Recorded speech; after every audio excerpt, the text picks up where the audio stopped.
coffin could ever hold him.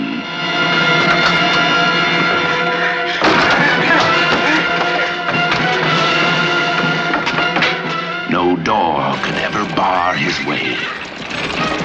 He is back from the dead. Count Dracula is alive.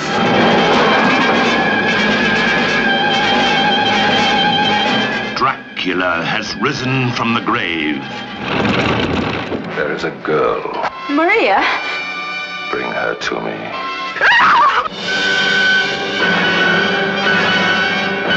Christopher Lee, Rupert Davis, Veronica Carlson, Hammer's new star discovery, Dracula's most beautiful victim. Dracula has risen from the grave. To resist him is useless.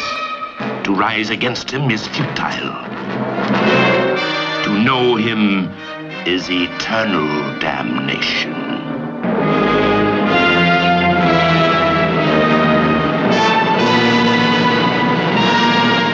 Dracula has risen from the grave.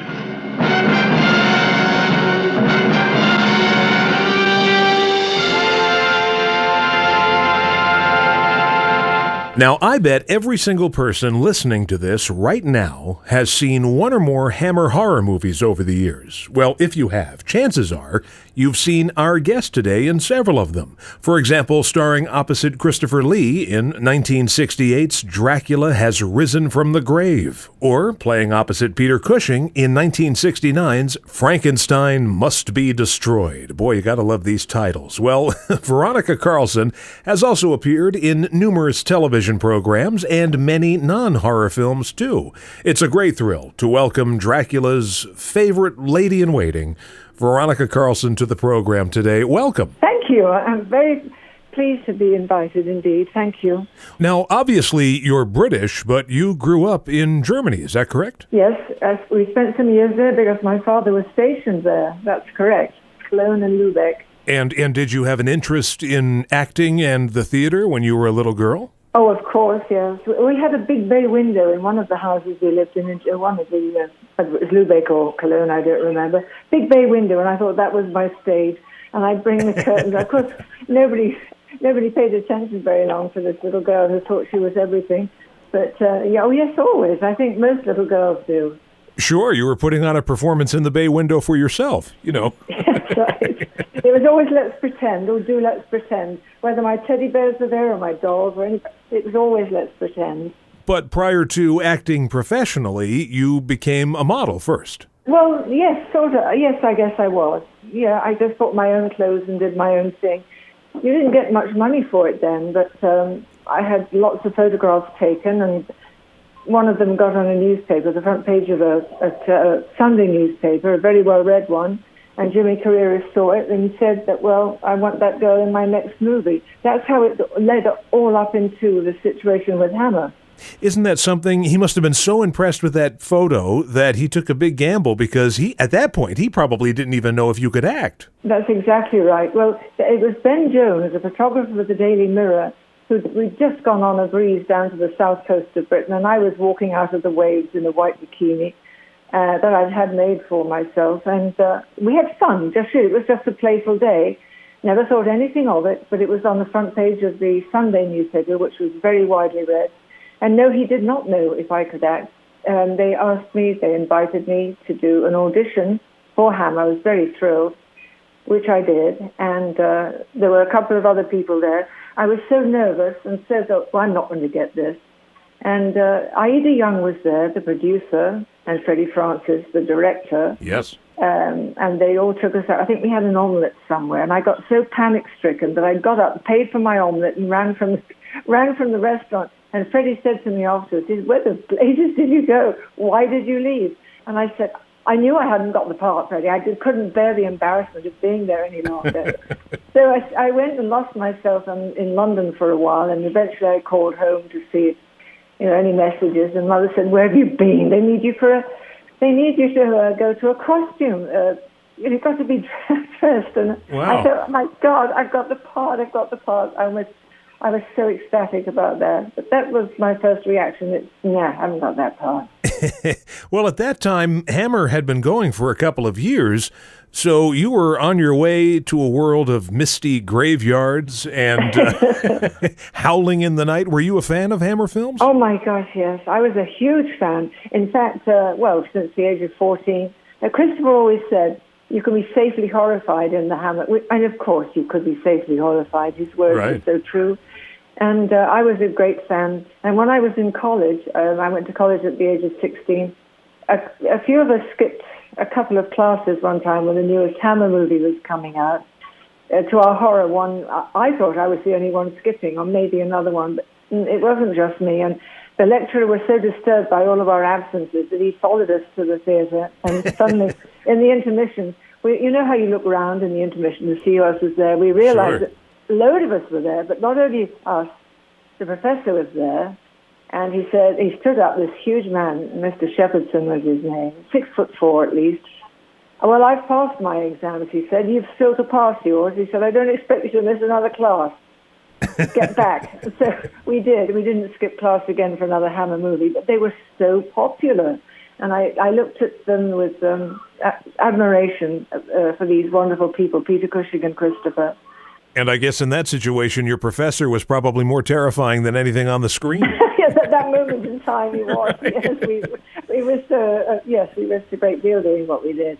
I'd like to ask you about some of your famous co-stars, particularly Christopher Lee and Peter Cushing, because they were icons even then. Absolutely. They were legends. Yes, indeed, they were. And I had... you look at these people on screen, and I had a preconceived idea of Christopher, and I thought this man is incredibly aristocratic. He's incredibly somebody. He can't be down to earth and like normal mortals. But he was the most engaging, thoughtful, caring, wonderful person I'd ever met. So much so, I love to do portraits, and I asked him if he would sit for me, and he did. For 35 minutes, he sat stock still while I sketched a portrait of him. I gifted it to him, and that went into the newspapers. It was never intended to be. We just sat at the side of the set. I was in a dressing gown. There was certainly no motive toward glamour or to do any kind of publicity. Right. He sat for me so patiently. He had a huge sense of humor. He was very down to earth. There was no side about him. My ideas of how he should be were so untrue. And with Peter, he was the gentlest of men, and he would kiss your hand in the morning to greet you, and everybody loved Peter. They still love Peter. And some of the fans that come up to me these days still get tears in their eyes, wishing they'd met Peter or remembering that they had met Peter, and yes, yearning for him. They've had a great effect on a lot of people, these two men. And you painted a portrait of Peter Cushing, too, didn't you? Yes, I painted a few of and Ralph Bates. Yes. And that was to the Pancreatic Cancer Research Fund. And yes, I've done a few of them, and I've got them in print form as well.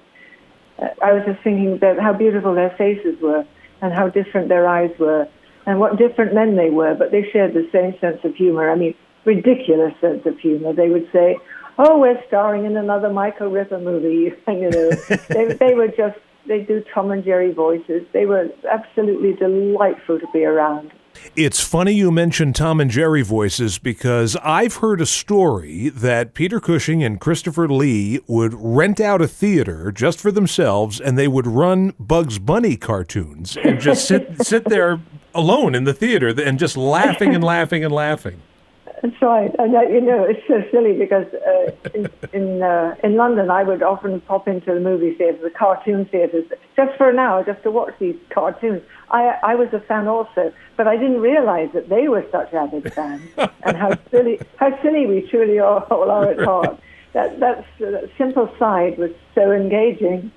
I can't remember where I read this, but I think it's true. When you look at Christopher Lee's portrayal of Dracula, it's very different from the movie monsters that had come before. Generally, a young maiden would not want a monster to visit her, whereas with Christopher Lee as Dracula, a fair young maiden wouldn't mind if he came into the boudoir. Exactly. I always thought Nosferatu was the most hideous-looking vampire. And right. I often thought there was no maiden on God's earth that would want him near her. Right. And certainly even the Bela Lugosi one, no. But Christopher was so handsome. You know that he was beguiling, and you know that, oh my God, any woman would sink to her knees in absolute adoration of this magnificent man. He was, for me, the quintessential Dracula.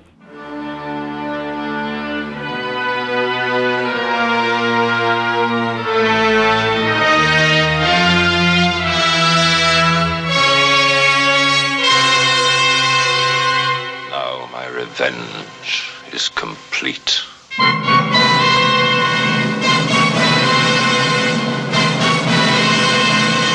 We're talking with actress Veronica Carlson today, best known for her work with Christopher Lee and Peter Cushing in Hammer horror films. And, the longevity and popularity of Hammer films is just astonishing because for a little studio out of England, Ealing comedies were kind of big, in territories outside of Britain, but Hammer films were popular all over the world and still are. Yes, and I'm going to a Hollywood show at the end of April for 3 days, a convention there, and I know that there will be fans there that will just...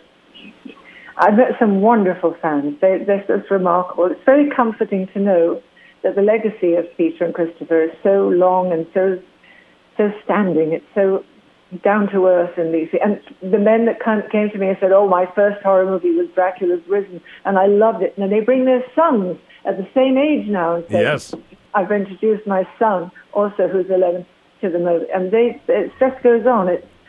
I wrote to Christopher's wife, Gita Lee, beautiful woman, and I expressed my condolences when Chris had passed away, of course, but I also wrote to her subsequently to say how beautifully he was remembered and applauded by his fans wherever I go. I wanted her to know that, well, I'm sure she knew that anyway, but I just wanted to hear it from me.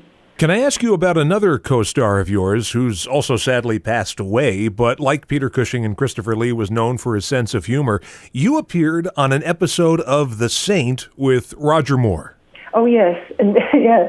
Oh, that was fun. Roger's a riot. He had the most incredible, mischievous sense of humor. And, he would break up a scene quite happily.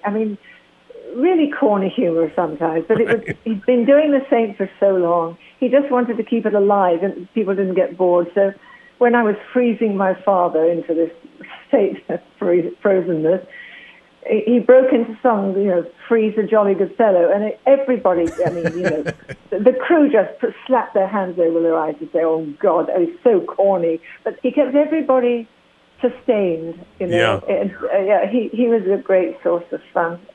I could tell you some stories about. He invited me to go to a Japanese restaurant with him one evening, and he was introducing me to the head of talent at NBC at those days, David Tebbutt.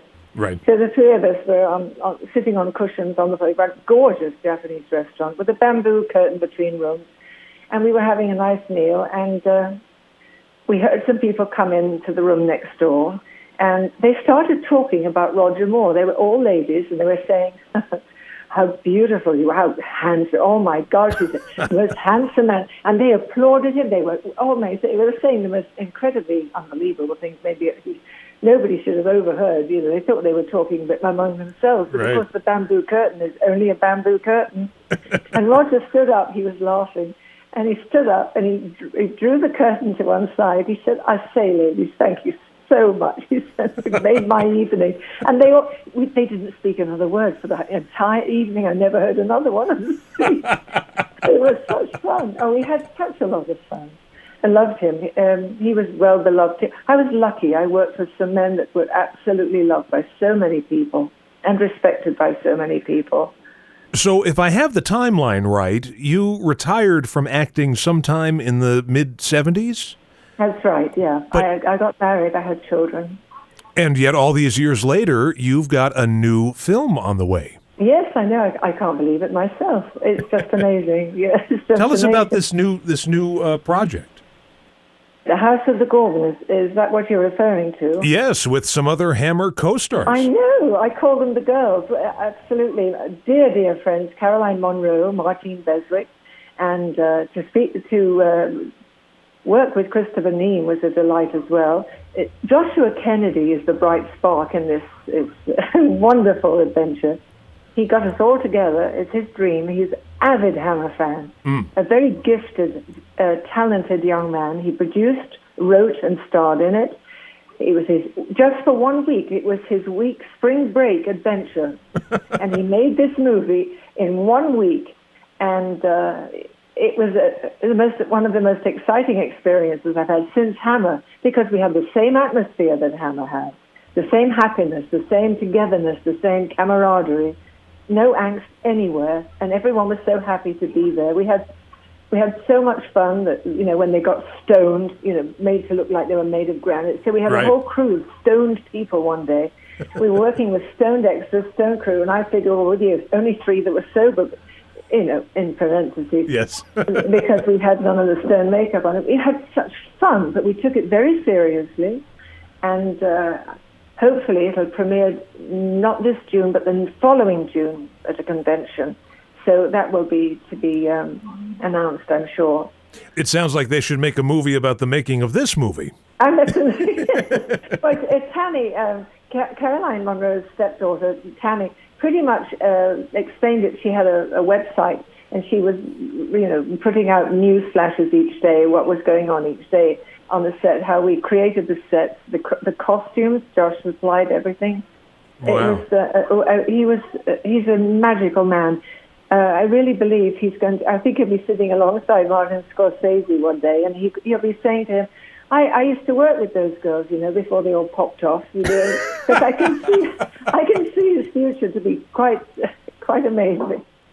Well, before we wrap up here, I want to give people a chance to follow you and what you're doing, and I guess the best way is through Facebook, or is there a website as well? That's exactly right, yeah. Michael Reed, a gentleman I've known for very, very long time, about 25 years, runs my Facebook for me, and he's in Oregon, so I'm on Facebook there, and he will know when anyone calls that he will give them any information they need to know. Well, I want to thank you so much for coming on and strolling down memory lane in the fog, in the moors of Hammer horror past. Yes. Oh, yes, indeed. And I want to wish you all the best on the new film, and we can't wait to see it. I'm looking forward to it, too. And I'm so glad you called and gave me the opportunity to talk about all this. It's been a magical time. I can transplant his brain. If I don't, it'll die through lack of oxygen. In his nightmare mind, one more horror, one last horrendous act.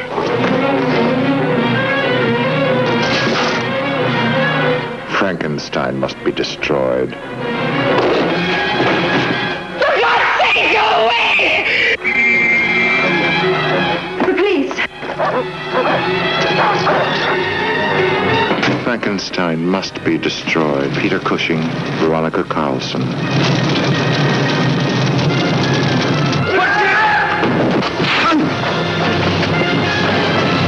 Frankenstein must be destroyed.